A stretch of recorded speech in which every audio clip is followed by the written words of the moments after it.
Une délégation de l'Agence française de développement AFD à la salle de conférence du Centre de classement du coton de Côte d'Ivoire 3CCI de Bouaké.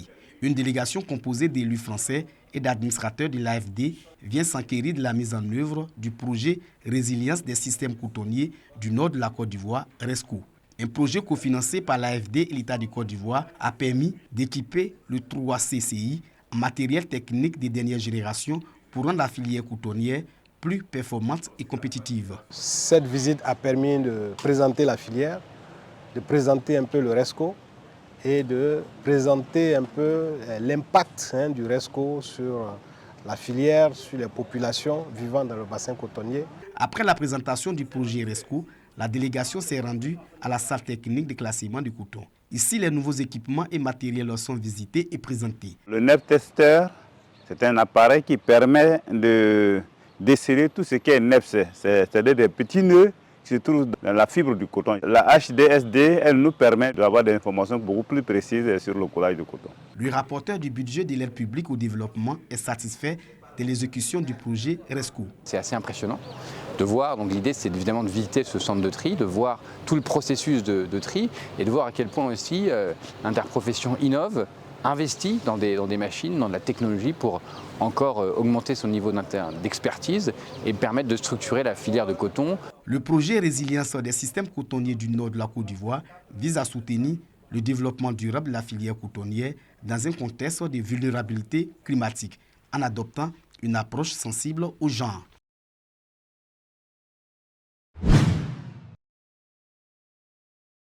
Le corps préfectoral et les agents du système budgétaire de la région du Haut-Sassandra sont instruits sur la notion de contrôle budgétaire.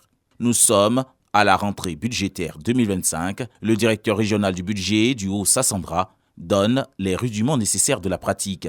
Les agents, quant à eux, sont exhortés à être des modèles afin de relever le système financier de la région du Haut-Sassandra. Nous leur prodiguons les conseils d'usage, notamment comment faire en sorte que leurs préoccupations soient prises en compte, comment faire en sorte qu'ils puissent avoir une année budgétaire réussie, notamment que leurs opérations soient effectuées dans les conditions et selon les formes prescrites par la réglementation.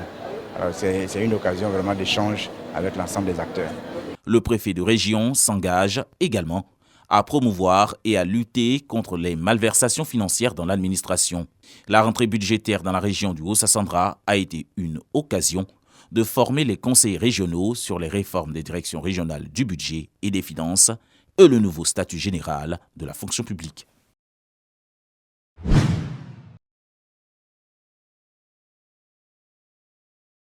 Au cœur de la savane arborée dans la région du Bélier, un village nommé Adaou.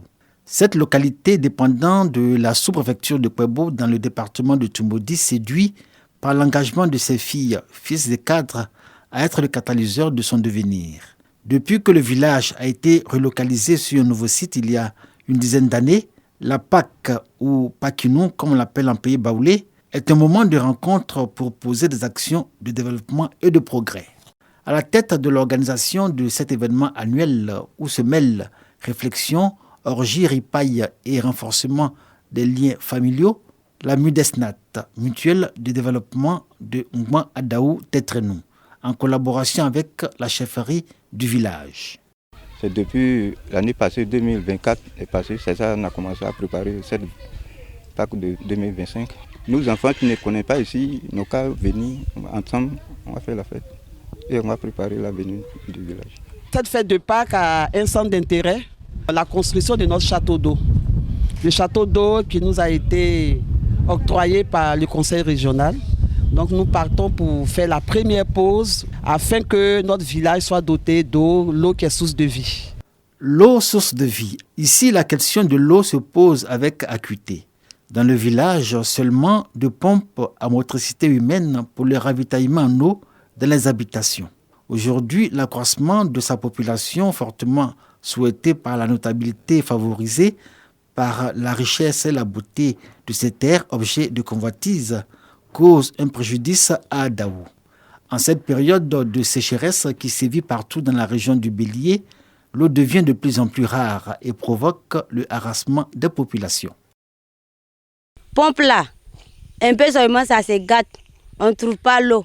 On est obligé d'aller chercher l'eau sale pour venir nous laver. On souffre vraiment. Envoyez-nous château. On va arrêter de souffrir. L'eau ne nous suffit plus. Voilà pourquoi on a demandé à la mutuelle de nous aider à avoir un château. Le conseil régional a envoyé une équipe. Ils ont répertorié l'endroit où le château sera installé. Voilà, d'où le slogan « Le château pour bientôt ». Donc nous nous sommes rassurés qu'avec le conseil régional, on aura notre château. La construction d'un château d'eau, dont la première pierre sera posée à Pakunou, c'est le défi que compte relever le village d'Adaou. Entre nostalgie de l'ancien village, aujourd'hui laissé à l'abandon, et espoir d'embarquer dans le train de la modernité, filles, fils et cadres d'Adaou ne cessent d'afficher à l'envi leur attachement à ce village et un fort sentiment de redevabilité au nom duquel Pakinou 2025 est entrevu comme l'illustration. Des départs massifs en perspective annoncés à la dernière réunion mensuelle de la Midesnat tenue à Abidjan. Et au Ben, la route qui mène à Adaou via le village de Moronou a fait l'objet d'un reprofilage lourd avec traitement de points critiques sous le contrôle de la Direction générale des infrastructures routières DGIR. L'assurance pour les Pakinofouais de voyager en toute quiétude et de rallier leurs villages respectifs dans la région du Bélier. Nous nous trouvons sur le tronçon de Moronou, Luku-Yaoukro. C'est une voie qui fait 45 km. Les gens vont, les gens viennent, tout se passe bien. C'est les temps de fête, il faut que les conduites se fassent de façon modérée, aller doucement. Et puis, je pense que les choses vont bien se passer. Nous sommes déjà en contact avec Adeba Konan. Il y a Jagger qui est déjà coopté, qui sera là. Ce sont tous ces artistes-là qui viendront. Nous invitons tous les frères, tous les fils et tous les cadres de tous les autres villages de la région de Mouban. Nous avons beaucoup de projets de développement en cours. Outre la pose de la première pierre du château d'eau du village, l'achèvement du centre culturel figure au rang des activités de Pakunou. Des infrastructures attendues avec enthousiasme par la population qui monte en épingle la Midesnat, acteur majeur dans la construction du dispensaire du village et du logement de l'infirmière. La Midesnat, devenue au fil des années, outil de développement et de progrès avec lequel Adaou peut compter. La commune de Fourounan se porte économiquement bien. C'est ce qui ressort du premier conseil municipal de l'année 2025. La trésorerie de la mairie dispose d'un solde excédentaire de 95 47 333 francs CFA. Ce regain de vitalité économique n'est pas sans conséquence sur les infrastructures de la cité. Des voies sont ouvertes quand celles qui existent sont recouvertes de bitume. L'éclairage public et l'adduction en eau potable sont renforcés dans les quartiers.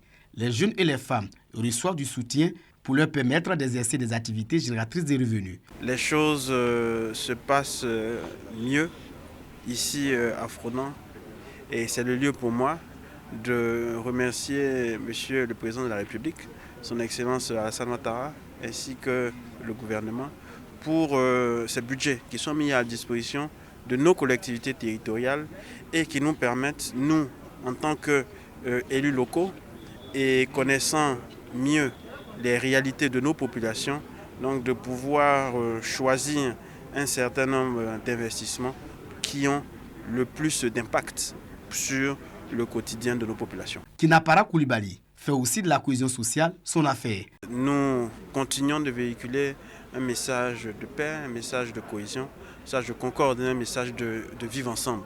Fourounan respire la grande forme, tant économiquement et socialement.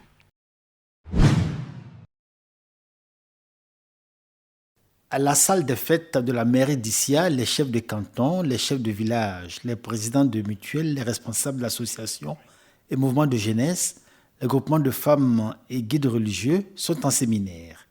Thème de réflexion, la restauration et le renforcement de l'autorité des chefs de village. L'initiative est du sous-préfet d'Issia. Dès ma prise de fonction, environ 6 villages où il n'y avait pas de chef de village. Le choix du critère de l'élection pour désigner un chef de village a toujours été un problème très épineux et qui a créé beaucoup de tensions. Plusieurs panels ont meublé le séminaire, animé par le directeur général adjoint de l'administration territoriale. Douendo Uri a défini les rôles et places du chef de village dans sa localité qu'il administre et ses rapports avec l'administration locale dont il est le principal interlocuteur. Il a aussi rappelé aux jeunes et aux cadres l'exigence à respecter le mode de désignation d'un chef de village dans leur communauté, au nom de la stabilité du pouvoir du chef et de la cohésion sociale. Il représente l'administration et cette posture-là doit amener les chefs à une prise de conscience de sorte qu'eux-mêmes ils se fassent respecter et qu'ils fassent aussi respecter les décisions et les attentes du gouvernement dans leur localité. Il faut qu'on se fasse l'effort d'appliquer les rudiments, les informations qu'on nous a données pour que nos populations en bénéficient. Les 213 participants en séminaire ont été édifiés sur les attributions, les prérogatives, les droits, mais aussi les devoirs d'un chef de village, reconnu par l'administration que s'il est détenteur d'un arrêté. Dans les villages d'Issia, c'est un autre regard que les populations porteront désormais sur leurs chefs respectifs.